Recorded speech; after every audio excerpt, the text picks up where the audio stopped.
Yo nací en Caripito, Monaga, en el año 42. Y yo de Caripito llegué a Caracas en el año 48, en la central de Maracay. Ingeniero agrónomo, yo soy ingeniero agrónomo. Yo llegué aquí a Mérida en el año 69 y después ya no he salido de aquí. El clima en Mérida es totalmente diferente a lo que era antes. Nosotros llovía casi todos los días aquí en la época de lluvia, ¿no? El estudiante, para mí, comienza en la Plaza Bolívar. Todo el mundo iba para la Plaza Bolívar. Y le decían el bolsódromo. Vamos a, perdonen la palabra, ¿no? Le decían el bolsódromo y uno pasaba caminando lo que se conocían, caminando un buen rato hasta las 9 de la noche, dándole vueltas a la plaza. El que es realmente la idea fundamental del estudiante fue don José de Arano.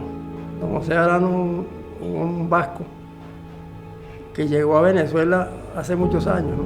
Fue presidente de la Federación Occidental. En esa época había una federación en Caracas y la occidental, que era para Zulia, Táchira y Mérida. Bueno, don José era un fanático del fútbol y además fue fanático del boxeo. Es una historia muy interesante. Don José, yo le pregunté, bueno, don José, ¿cómo hizo usted para llegar? ¿Por qué llegó usted a Venezuela? Le pregunté yo en esa conversación y esas cosas. Dice, mira chico, yo estuve en la Guerra Civil Española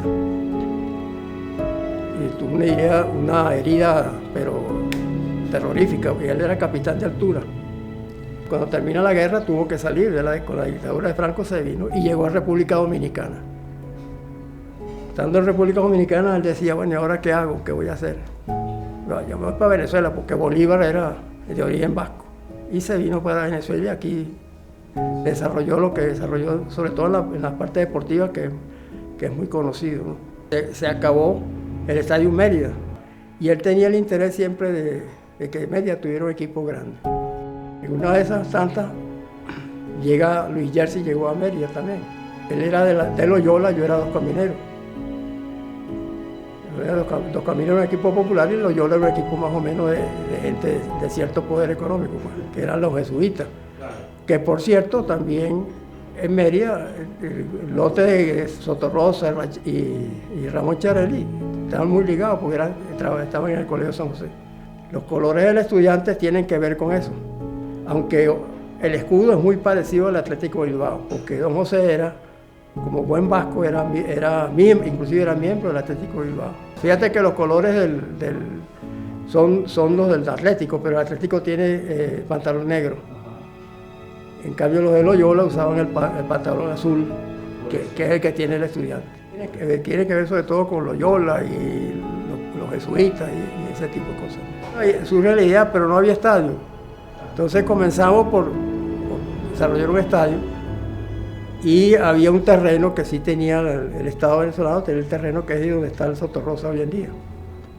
Entonces don José empezó a buscar sus conexiones, estaba muy conectado con Guillermo, con Charelli, eran gente que tenía muchas buenas conexiones en el gobierno y cuando viene sube Caldera al gobierno, pues ellos eran afines a ese partido político. Y por ahí fue donde se metió don José con su gran capacidad y se metió y empezamos a tratar de construir un estadio para la ciudad de Mérida, que ya estaba el estadio, la parte de cancha, pero no tenía grada. Entonces se le ocurre a don José pedir la sede a la Federación de Fútbol, Venezolana de Fútbol, pedirle la sede del 10º Campeonato Nacional Juvenil. Ese 10º campeonato sirvió para llevar una generación al fútbol de cierta capacidad, que fueron esos muchachos que participaron, que quedaron campeones. Eso pues impulsó mucho. Luego cuando llega Sotorrosa, tenía una buena ascendencia en el gobierno y logramos hacer las gradas. Esos fueron los primeros pasos, terminar las gradas, acomodarlo, ya por lo menos se tenía a dónde ir a jugar fútbol. ¿Tú participaste activamente? Yo participé activamente, sobre todo en el engramado, junto con Luis Jersey. Pues don José siempre le pedía plata a todo lo que él conocía, le pedía plata por el Estado de Mérida. Me acuerdo que los primeros arcos fueron de madera.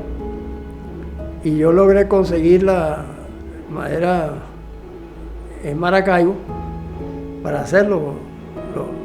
En la universidad, en el laboratorio un laboratorio que es la BONAC, y se hicieron la conservación de la madera y los acomodaron y todo, y luego para ponerlos ahí pintados, eran de madera.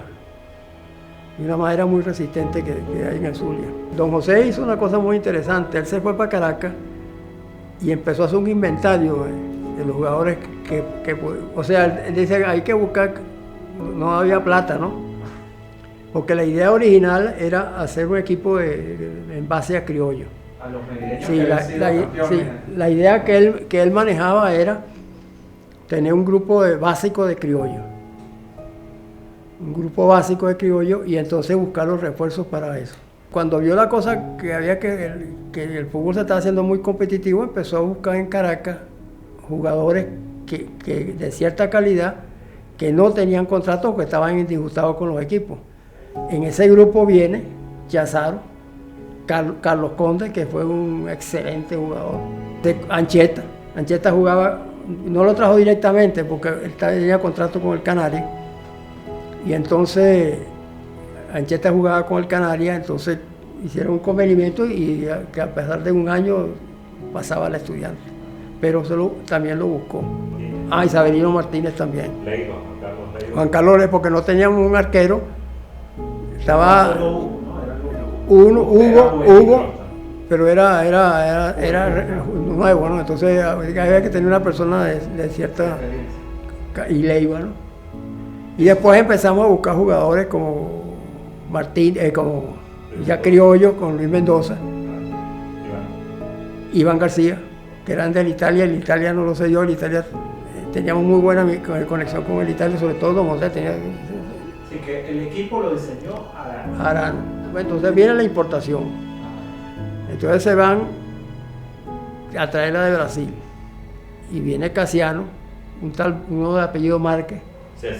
César Márquez, que no jugó mucho aquí, pero cuando empezó a jugar, pero era buen jugador, tan buen jugador que Antonio Julio lo recomendó para Colombia. En la época nuestra decía Don José que podía ser, que Mérida tenía un potencial para tener muchos jugadores de fútbol y de calidad, por lo que había en la época, ¿no? El primer equipo del Estudiante fue Infantil A. Esa primera junta de los que yo me acuerdo, Jiménez Ron, que era el presidente, Don José Arano era secretario técnico, algo así. Yo era secretario general y Espíritu Cati era el tesorero. Espíritu Cati era el tesorero, de los que yo me acuerdo en este momento. Habían otros que eran vocales. Cardona, creo que estuvo ahí. Gastón Tony Giannini, me acuerdo yo. Estaba muy ligado también ahí. Creo que no tenía cargo, pero siempre estaban ahí. Había mucha gente que colaboraba.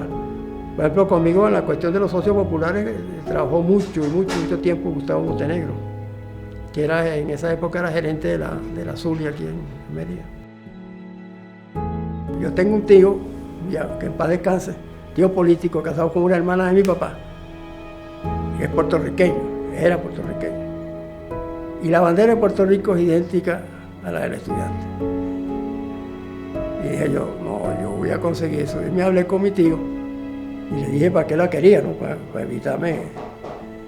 Mira, tío, yo necesito esto y esto y esto. Y me consiguió la primera bandera. Esa bandera se perdió, tengo yo entendido.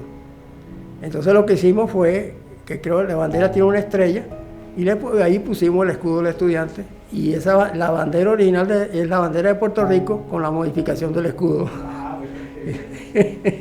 Esa sí la conseguí yo. Portuguesa tenía poder económico. Nosotros no teníamos poder. Nosotros que tenemos el poder, vamos a decir, el poder popular, pues, o sea, la fuerza de la fanática y que realmente Mérida es una plaza futbolística, ¿no? Por eso es que Arano tenía tanto en la mente de hacer un gran equipo aquí. El uniforme alternativo del Estudiante es verde y blanco. Bueno, tú no lo conocías, los colores de Mérida en esa época en el deporte era el verde y blanco.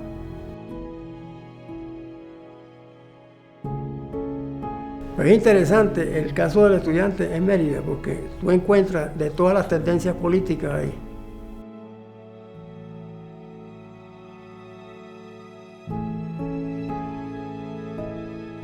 No es que uno dejó de ser estudiante, sino que y ya, bueno, ahí, Siempre estás pendiente por ahí, pones la radio, no, nada. estoy siempre, no, siempre Sí. pendiente, sí, eso sí, estoy pendiente siempre y lo que digan en la radio. La radio nos trata mejor ahorita que antes. Sí, la radio antes era muy... Nosotros teníamos con Radio Universidad, por ejemplo, teníamos un problema tremendo, ¿no? En esa época.